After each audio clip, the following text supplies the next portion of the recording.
ఒకానొకప్పుడు ఒక పెద్ద యాపిల్ చెట్టు ఉండేది. దాని కొమ్మలు ఆకాశాన్ని తాకుతున్నట్లుగా వ్యాపించి ఉండేవి.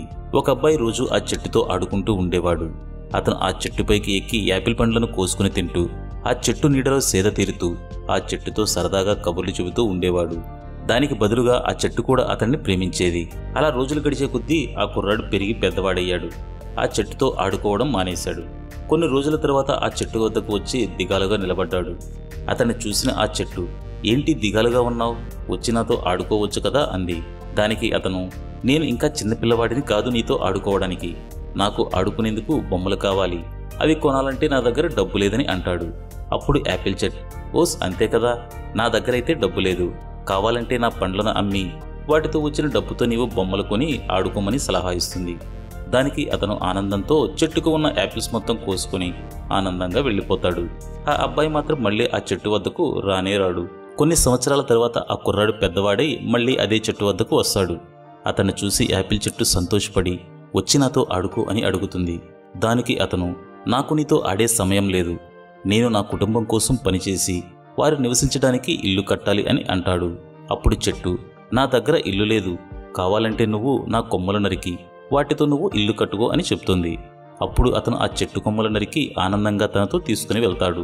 ఇలా చెట్టు సహాయం చేస్తున్నా ఆ మనిషి లేని బాధను చెట్టు తట్టుకోలేకపోయింది. అలా కొన్ని సంవత్సరాలు గడిచాయి. మళ్ళీ అతను వేసవికాలంలో తిరిగి వచ్చాడు. అతన్ని చూడగానే చెట్టు ఆనందంతో, వచ్చి నాతో ఆడుకోవచ్చు కదా అని అడుగుతుంది. దానికి అతను, ఇప్పుడు నేను ముసలివాడినయ్యాను. నేను సేద తీరటానికి ఒక పడవ కావాలి. సహాయం చేస్తావా అని అడుగుతాడు. దానికి ఆ చెట్టు, నువ్వు నా కండము తీసుకుని పడవ తయారు చేసుకుని దానిలో ప్రయాణించి ఆనందపడు అంటుంది. అతను మళ్ళీ ఆ చెట్టు కాండము నరికి దానితో పడవ చేసుకుని మళ్ళీ చెట్టును ఒంటరిగానే వదిలి వెళ్ళిపోతాడు. మళ్ళీ కొన్ని సంవత్సరాల తర్వాత అతను తిరిగి వస్తాడు. అప్పుడు చెట్టు, నన్ను క్షమించు, నీకివ్వటానికి నా దగ్గర ఏమీ లేదు అంది. దానికి అతను, నేను ముసలివాడినయ్యాను. నువ్వు పండ్లిచ్చినా నేను తినలేను. నా పళ్ళు మొత్తం ఊడిపోయి నేను తినలేని స్థితిలో ఉన్నానని అంటాడు.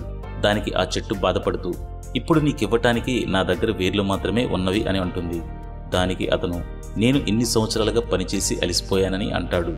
అప్పుడు చెట్టు, మంచిది, ఈ వేర్లు నీకు సేద తీరటానికి మంచి స్థలం, రా వచ్చి కూర్చో అంటుంది.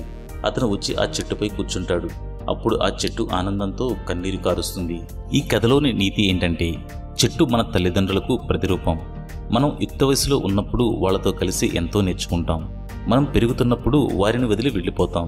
మనకు ఏదైనా సమస్య వస్తే మళ్ళీ తిరిగి వారి వద్దకే వస్తాం. అందుకే తల్లిదండ్రులు మన ఆనందం కోసం ఏమైనా చేస్తారు. ఎంతైనా మనల్ని కన్న తల్లిదండ్రులు కదా. మీరేమంటారు?